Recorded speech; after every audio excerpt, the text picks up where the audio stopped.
On February 26th, The Hollywood Reporter broke the exclusive that Red Sonja is back in development. This time from screenwriter Tasha Huo and director Joey Soloway. Emphasis on this time, because this is but the latest iteration of the Red Sonja movie production company Millennium has been trying to get off the ground for more than a decade.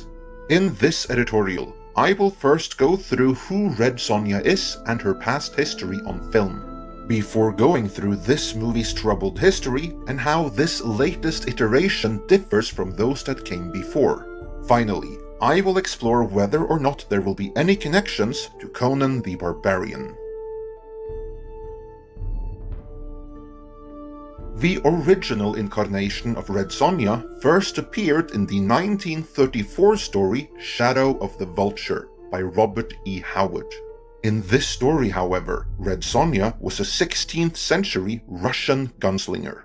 The modern iteration of the character came to be in 1973, courtesy of Roy Thomas and Barry Windsor Smith. They adapted Shadow of the Vulture into a Conan story for issue 23 of Marvel's Conan the Barbarian. In the rewrite, Howard's 16th century gunslinger Red Sonja became a Hyborian age contemporary of Conan the Barbarian, and a master in both sword fights and in hand-to-hand combat.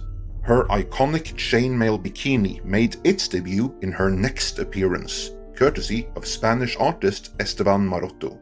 And before anyone starts complaining about how that outfit isn't fit for combat, just keep in mind that as a general thing, she is far more conservatively dressed than Conan. Besides, she doesn't have to look that way on film. She certainly didn't in her own feature film.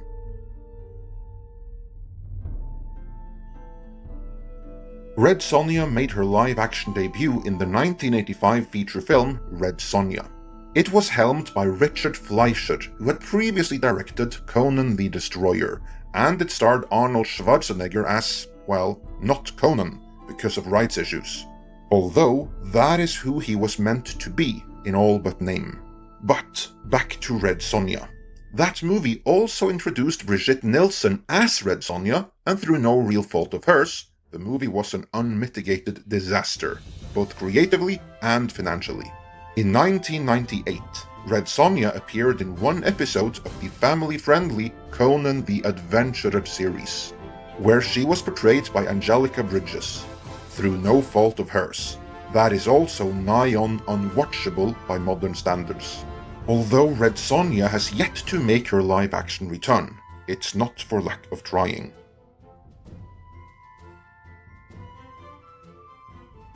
Avi Lerner's production company Millennium Pictures acquired the movie rights to Red Sonja around 2006, and they assigned the property to director Robert Rodriguez.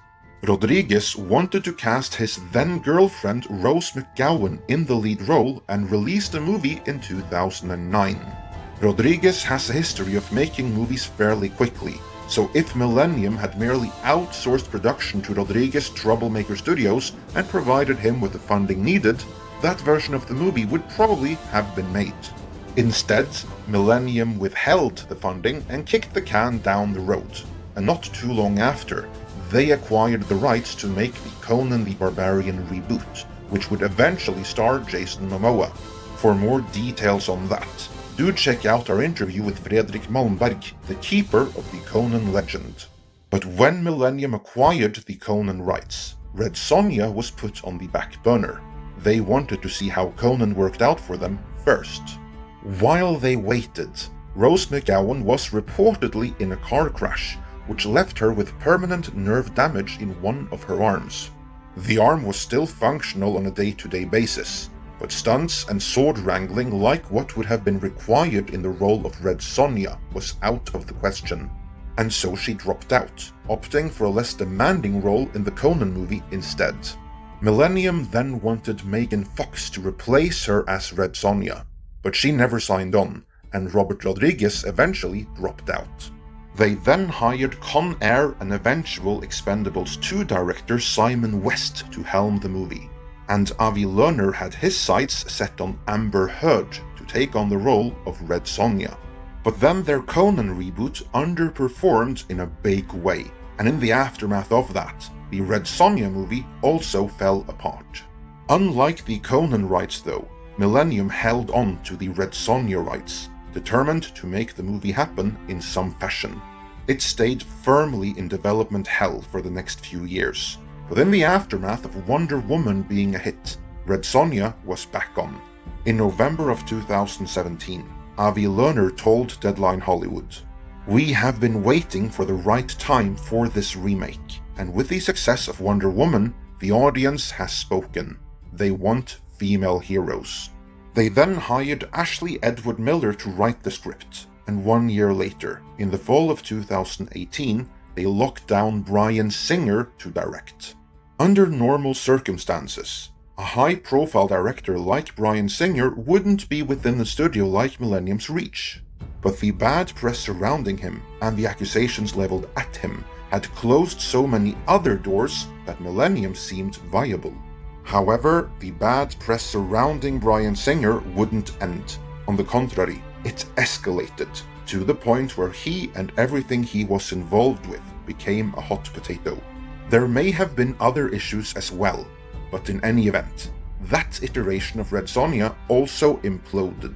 After millions spent in development and licensing fees over the course of a decade, it was back to the drawing board. And that brings us back to where we started.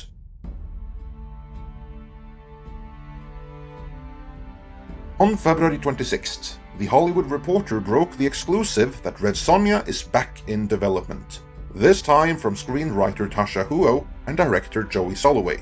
Tasha Huo is a rising screenwriter who is showrunning the upcoming animated Tomb Raider series for Netflix and Legendary. Her only other credit on the IMDb is that she has co-written a documentary about landscape architecture, as well as the crowdfunded comic The Adept. Last year, it was also reported that she was part of the writer's room for the live-action The Witcher spin-off series Blood Origin, although this is not credited to her on the IMDb as of the making of this video. That makes me wonder what else may be absent from there, but in any event, I can't really assess her writing, so let's move on. Director Joey Soloway has actually been attached to Red Sonja since 2019, and Soloway's resume is much more extensive. Soloway is first and foremost the showrunner on Amazon's Transparent, and was awarded 2 Emmys for that. Soloway has also written episodes for, among other things, Grey's Anatomy and 6 Feet Under, in addition to having directed Afternoon Delight. Recurring subject matters in Soloway's work include gender issues and all related matters. Case in point, Soloway's rise to prominence begun with a short story centered around the, shall we say, intimate grooming habits of a celebrity associated with the TV series Friends. That kind of set the stage for everything to follow right there. I'm obviously not the target audience for most of Soloway's output, but what little I have seen of it is genuinely good stuff. Now granted, I don't instantly see anything to suggest that Joey Soloway, or Tasha Huo for that matter, are natural fits with sword and sorcery, and they certainly represent something new for Avi Lerner's Millennium, whose traditional outputs have kind of looked like this.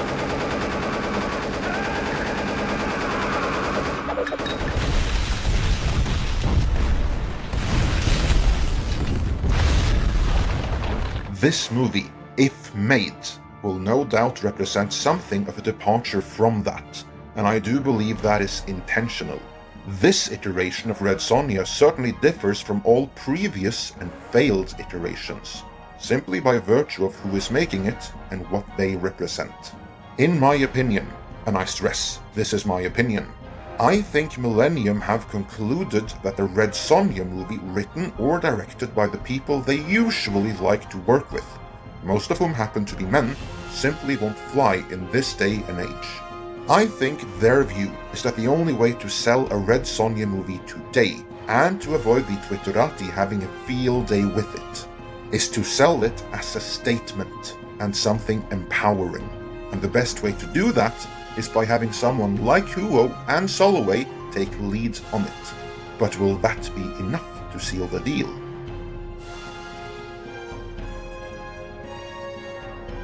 The byline for the exclusive Hollywood Reporter scoop revealing the new writer and director revealed something else as well. That Millennium are launching pre-sales at the EFM on their long-gestating fantasy project. That, then, is the whole purpose of this Hollywood Reporter article: to drum up excitement and awareness among potential international distribution and funding partners. This is no formal announcement, it's a sales pitch.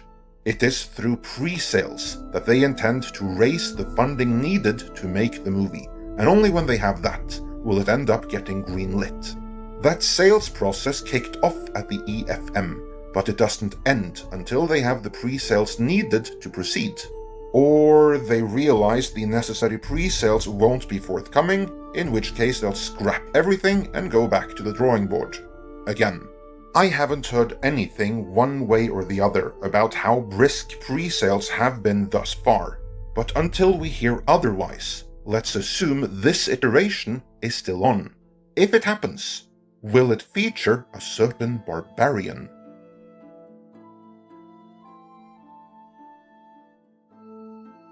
The answer to that is a conclusive no. Conan will not be in it. The modern iteration of Red Sonja did indeed start out as a recurring guest character in Marvel's Conan comics, but the separation between the two actually begun due to the 1985 movie.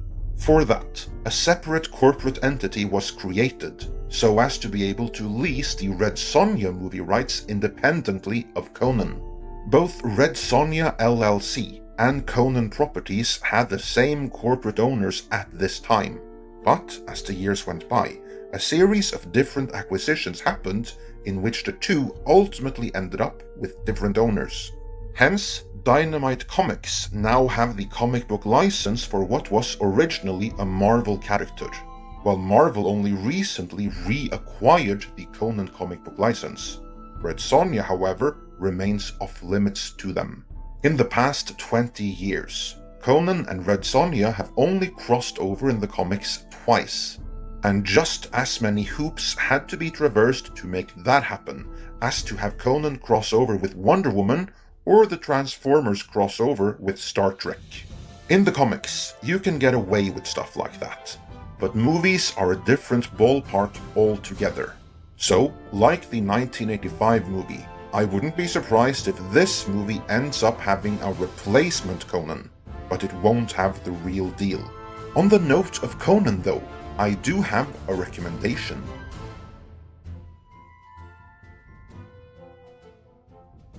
One month ago, we spoke with Jim Zub, the regular writer on Marvel's ongoing Conan the Barbarian comic. In that interview, he spoke of Conan the Barbarian issue 19, which was an entry point for new readers.